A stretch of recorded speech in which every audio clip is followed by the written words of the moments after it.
Hello friends, कैसे हो आप सब? आप सबका स्वागत है एक और नए वीडियो में। तो आज का वीडियो होने वाला है वेट धूप के ऊपर। हमने वेट धूप जार मंगवा लिया है जो कि आउट ऑफ स्टॉक था काफ़ी टाइम से।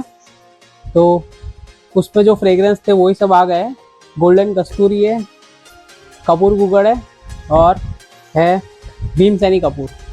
अभी इसमें खास बात ये है, पुराने जो कस्टमर जो यूज़ करते हैं उनको तो पता ही है, नए कस्टमरों को बता देता हूँ कि इसमें खास बात ये है कि ये वैट धूप में साथ में रुद्राक्ष फ्री मिलता है। जी हाँ, सही सुना आपने, पंचमुखी रुद्राक्ष जो होता है वो फ्री मिलता है। सब में कोई भी फ्रेग्रेंस ले लो आप, सब में फ्री रहेगा। जार के ऊपर मेंशन रहता है।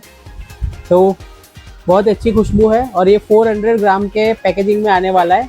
तो जो लोग ज़्यादा वैट धूप यूज़ करते हैं और जो प्रीमियम वैट धूप यूज़ करना चाहते हैं वो इसको परचेस कर सकते हैं। ठीक है, तो ऑर्डर करने के लिए आपको पता है कहाँ पे आना है और आप ऑनलाइन भी ऑर्डर कर सकते हो। पैन इंडिया डिलीवरी अवेलेबल है। Thank you so much guys.